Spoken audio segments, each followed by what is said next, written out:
Hi guys! Welcome back dito sa aking channel. For today's content, mag-a-unboxing ko guys nitong box na naglalaman ng cabinet storage. Gusto ko siya guys i-share sa inyo para to sa mga naghahanap or nagpa-plan bumili ng mga storage or cabinet storage para sa bahay ninyo. Kung meron kayong kailangang paglagyan, lalo na sa mga masisikip yung space sa bahay, kailangan talaga na-organize natin yung mga abubot natin, yung mga gamit natin. So ngayon naisipan ko guys, hindi ko naman sana siya i-vlog kasi nga iba yung aking content. Pero naisipan ko na din, since nagko-content naman ako ng ganito before, isasali ko na din to siya guys dito sa aking channel. Para lang makapag-share, maka-help na makapagbigay ng info. Sa Lazada ko to guys in order. Binayaran ko na siya through GCash para pagdating is bayad na siya. So ayun, ito ay storage cabinet. And ang ganda ng ano niya guys, sa picture and then sa actual na nakita ko maganda din kasi yung pinakahanda niya is rose gold. So hindi ko na matatagalin guys, bubuksan na natin siya. Gusto ko siya i-unbox tapos kung kakayanin ipapakita kung paano siya i-assemble. Madali lang naman siguro. Pala may nakalagay dito na fragile. And ayan, so sana mabakakapal yung bubble wrap niya sa loob. Kasi yung nakakapa ko parang karton lang siya. Baka sa loob yung bubble wrap. So again, tara buksan na natin.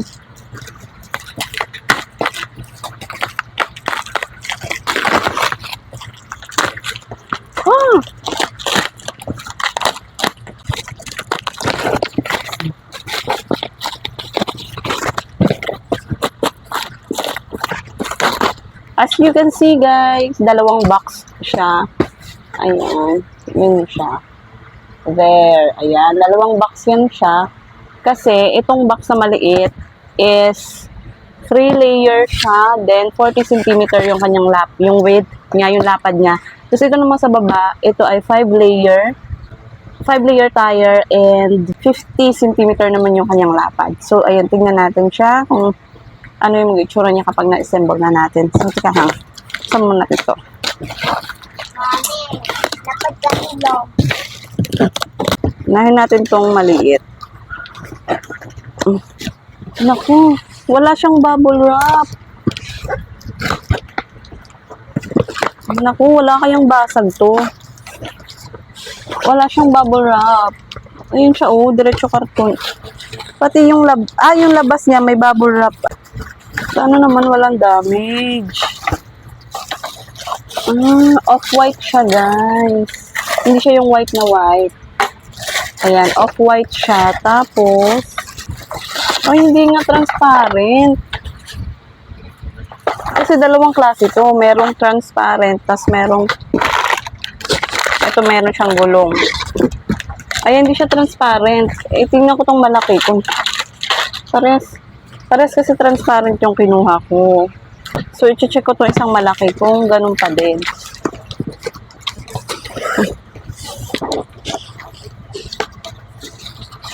Ito, may bubble wrap. So, let's see.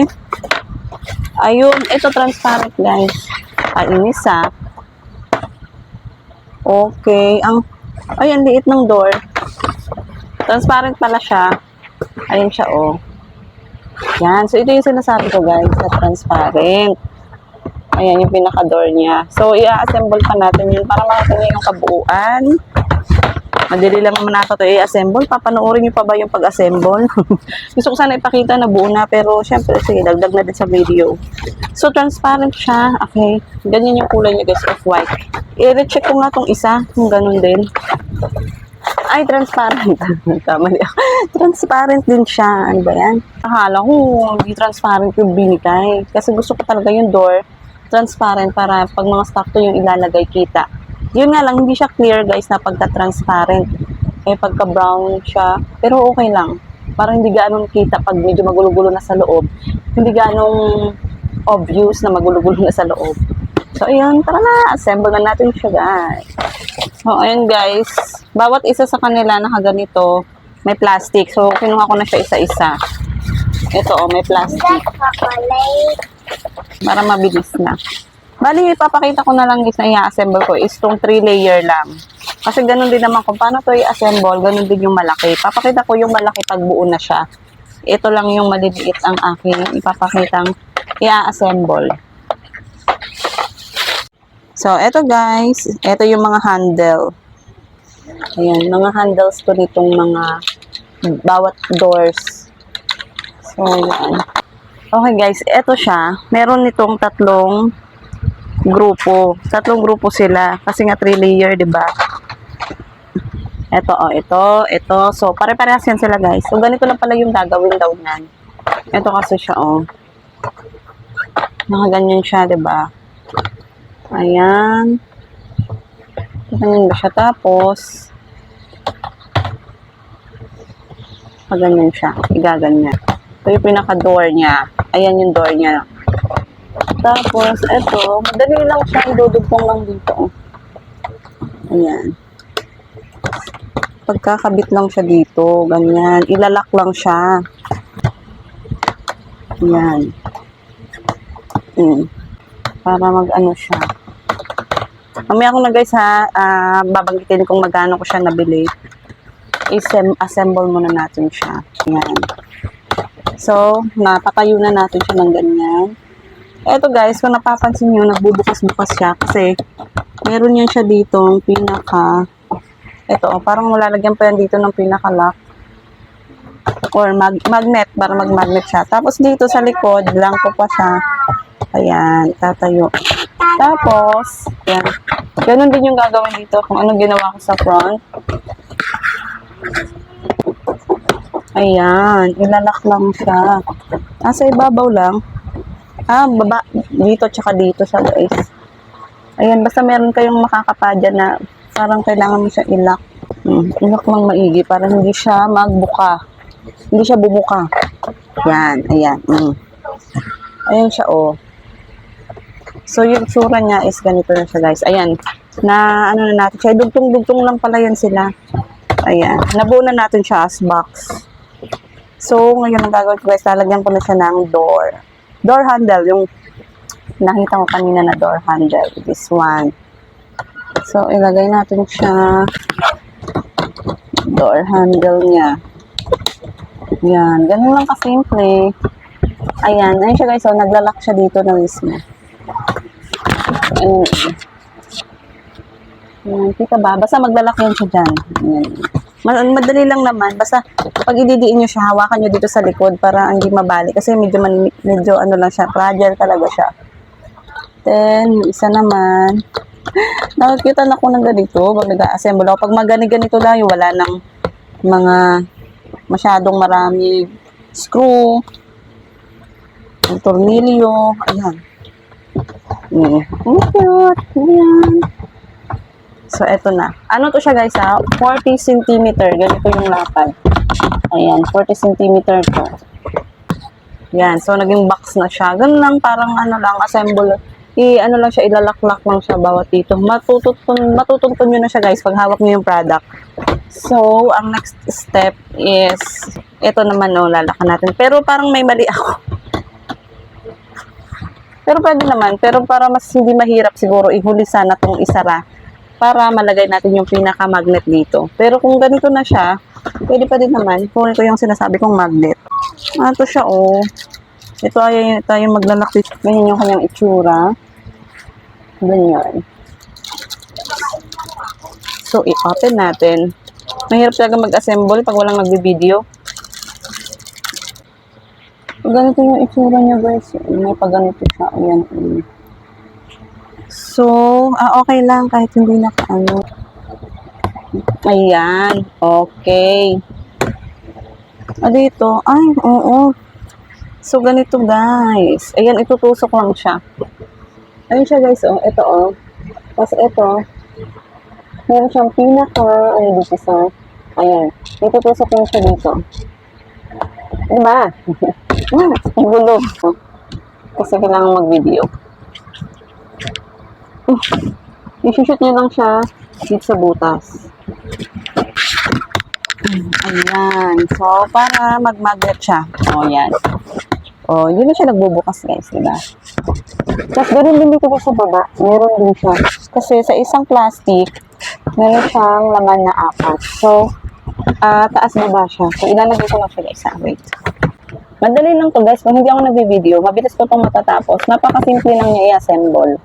Hindi siya kagaya ng ibang mga cabinets na may mga screw, maraming screw. Ito lang yung ano ko yung may magnet. Yung iba is tsaka yung ano yung gulong, may gulong ko to kasama guys. Ito oh. And meron siyang wheels. So ayan na siya guys. Ang cute, nagma-magnet siya. Oh. Ang cute niya. Kaya lang, parang misleading description sila. Mali yung nasa picture kasi nila guys, ito ay parang metal na rose gold. Pero yung dumating sa akin, hindi siya rose gold. Plastic lang siya. Hindi siya kagaya nung mga cabinet ko na metal, na lata. Yung cabinet ko doon ay gold yung ganito nila.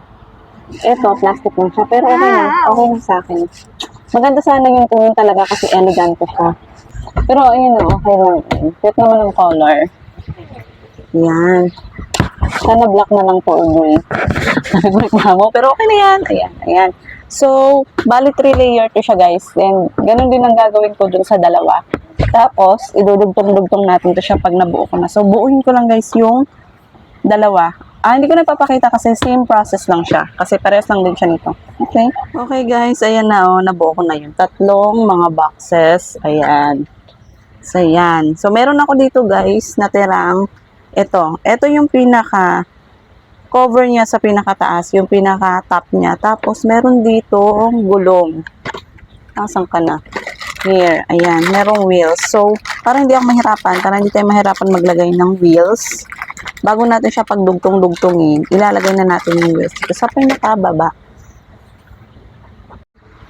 Ayan. So, any of this, pwedeng lagyan ng gulong. So, pipili lang kahit saan dyan, guys. Pwede siyang lagyan ng, pili lang kayo kahit isa dyan na lalagyan ng gulong. Kasi pareho silang may mga, ayan o, lalagyanan. So, ito na lang. Gulong. Ayan. Ito yung itsura ng kanyang wheels. Ayan. Lalagay lang natin siyang ganyan. Ganun lang pala siya. Didiin na lang siya, guys. Diin lang diin. 77 po. So, ayan guys, nailagay ko na yung 4 na gulong. Nailagay ko na siya dyan. So, ito na yung magiging pinakababa niya. Tapos, ang gagawin lang yan guys, itong mga nagawa nating box. Ayan, idudugtong lang siya dyan. Ayan, nadugtong ko na siya ha. Ayan o. Tapos, yung huli, ito. Dugtong lang din siya dyan. Ganun lang kasimple guys. Tapos, tingnan nyo to dito sa gilid. Meron siyang mga lock. Ayan. Igaganyan lang yun siya guys. Para hindi siya mag-wiggle-wiggle, di ba? Kagaya ng ibang. No, ilak ko din dito sa baba, ha. Ayan. Yan. So, mga nakalock na yan. And then, harap natin ulit. Mama, Diyan natin gagamitin itong pinaka-cover niya. Ganun lang. Ganyan lang natin siya. Tapos, dito sa gilid, meron din siyang pinaka-lock para dito sa cover. Ayan. Then, ganun din dito sa kabila. So, ayan siya. Ayan siya, guys. Oh. So, ayan ang ating finished product. Ayan. So, open natin siya. Ayan. So, ang plano ko nito, guys, paglalagyan ko lang to ng mga stuffed toys na maliliit. Kasi, ayan, para hindi siya expose mga maliliit na stuffed toys ng aking little girl. Tapos, ang malaki nito, lalagyan ko naman ng ibang mga kailangan kong ilipat. Kasi, ayan, oh. Ano lang yan, eh. Ganyan lang yan. Tapos, lalagyan ko lang ng kortina. Parang bakal-bakal lang. So, bumili ako nito. Tapos, lalagay ko mga documents at iba pang mga abubot na nandun. Ayan, para medyo lumuwagan dito na part. So, ayan, gagamitin ko lang sa ibang bagay. Iaalis ko na siya sa sala. So, ayan guys. And ngayon, i-assemble ko naman yung malaki. Ganyan pa din guys yung process, so hindi ko na ipapakita. So, pakita ko sa inyo, kapag na-assemble ko na yung medyo malaki nito. Yung 50 cm. So, again guys, ito ay 40 cm. So, ilang dangkal siya? 1. Ayan. Mahigit 2 dangkal siya. Yun yung kanyang lapad. So, ayan. Tingnan natin ang malaking, tingnan natin yung isang sukat. So guys, ayan na yung ating finished products. Pasensya na at makalat ang aking bahay. Dahil, sinadya ko talaga hindi mo na magdikpit dahil nga may mga, i-arrange ako dito, may mga idilipat akong mga abubot-abubot dyan, mga things, mga stuff na kailangang ayusin. And, yung cellphone ko ay malabo. Wait. So, ito guys, ito ay 5 layer. And, ayan siya, ganito siya kalawak ang loob. Ayan, meron pa nito guys, mas malaking size, mas malapad.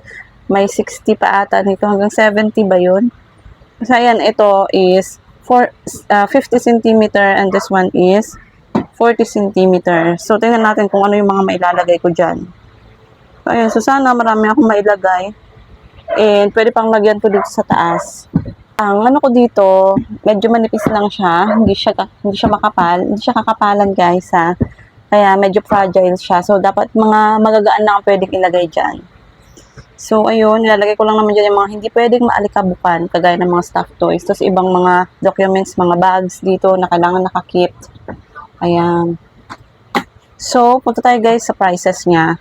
Ang price nitong 3 layer, 40 cm. Iba-iba guys ha. Ang kanilang presyo depende sa size and sa tire, kung ilang tires or layer, yun yung ibig sabihin. And yung wheels nga pala nila depende din sa size. Ito medyo maliit ang wheels kasi 40 cm lang siya. Ito naman medyo malalaki na yung wheels ng konti dito. Compare dito. May lock na din yung wheels niya. And again, ito ay 5 tires with 50 cm. Ang bili ko nito, ang price niya ay 1,479.